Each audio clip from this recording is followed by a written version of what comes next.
What's happening, guys? Good morning. Well, I'll tell you, there is nothing like having a bunch of people count on you to fulfill your purpose and you mess up. There's nothing like being implemented and being chosen by God to do something specific and you not following through. In this portion of At Your Lowest, I want to take a look at Samson and to show you that even at his lowest, when his purpose, when his vision was gone, God still had a plan.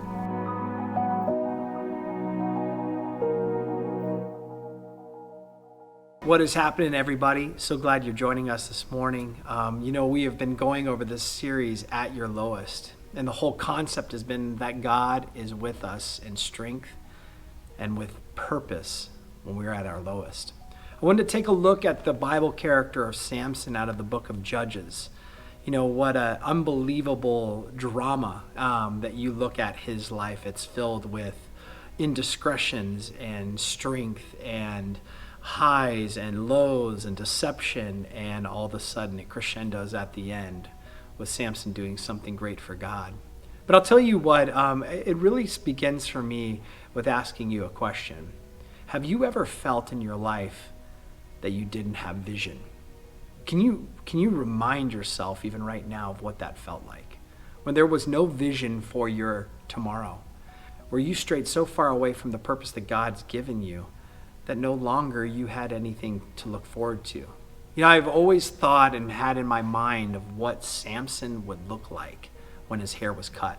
Right? We know that Samson took that Nazirite vow, that he was chosen and consecrated. It was a perpetual vow. Not many people chose that, but his mother and father had set him aside to be clean and to be used by the Lord, right? He was not allowed to drink wine. He was not allowed to be around any type of dead corpse or anything impure like that. And of course, he wasn't ever allowed to cut his hair. And Samson took this vow upon him. And we know just the tragedy of his life where over 8 times he broke his vow, at least that we see that's written. Finally coming to this point with Delilah where she tricks him and manipulates him to giving away his secret of his strength, and she cuts his hair, and Samson finds himself grinding at the millstone with no eyes, no sight, and no strength. I've always thought, what would it be like for him? What would it be like to be chosen of God, to be purposed of God, to have such clear vision of being something so special, and then in a moment's notice, it all be taken away? He had no vision. I don't know about you, but in my life, I've had variances of time where I didn't have vision for my tomorrow because my sin was so great, because my mistakes really weighed me down so much. In the Bible, there's a verse that I think is really, really powerful, a couple verses. The first one's in Psalm chapter 57, verse 2, and it says this: I cry out to God, the Most High, who fulfills his purpose in me. I love that. I love that more than anything because it says his purpose, not my purpose. See, the thing that we have to understand as Christians here and now, like, God sees the beginning of the end. He sees where you were before him, and he sees where you're headed with him. He knows where you are at your lowest point, and he knows the victory that he has literally for you to grasp and to walk into. His purposes will never, ever return void. Meaning that sometimes I think we shy away because we think of these more generic purposes that God has for every Christian's life: to be salt and light, to be his hands extended to the world, to forgive people in a way that no others does. But I want you to know that God has a vision for your life specifically. And in your obedience, your decision to surrender to that plan is everything. So what we got with Samson here is we have somebody that completely went away from the plan of God and fulfilled the lust of his flesh. I don't know why he ran away. I don't know if it was the pressure. I don't know if it was just simply that he was a wild man at heart. But I will tell you this, that God wasn't through with him. When he sat there, and I just have it in my mind where he's walking around in circles in complete darkness with no vision, both physically and spiritually. And what does God begin to do as he's walking around that millstone? He's grinding wheat for a completely degenerate group of people that have nothing to do with God, God begins to grow his hair back. Slowly and surely, God begins to give him his strength back. And though his eyes cannot see, his spiritual eyes are awakened to the Lord.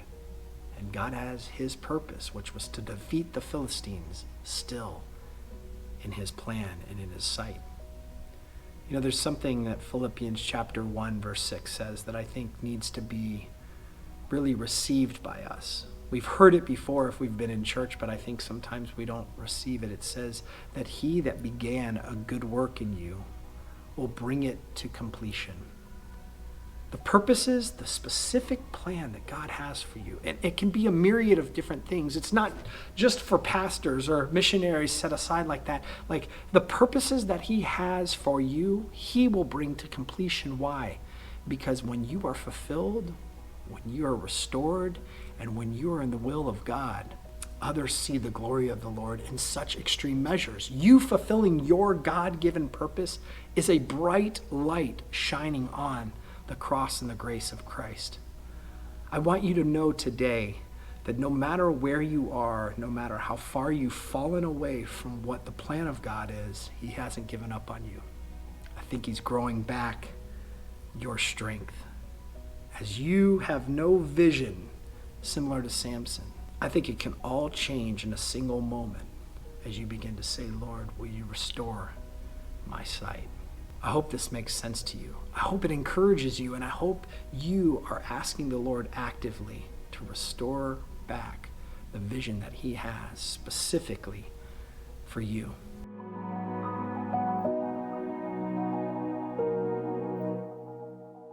Hey, maybe you have gone through this and you just want to testify it. Maybe you're going through it and you need someone to join you in prayer. Man, email us at prayer@theshelteraz.com. My desire is for us as brothers and sisters in the faith to join together in faith, knowing that God is not yet done. He's with you at your lowest, and he's with you on the mountain. Let us get all of this. Let's get everything out of the valley, knowing that we're not going to be staying there. I love you guys. Have a great day.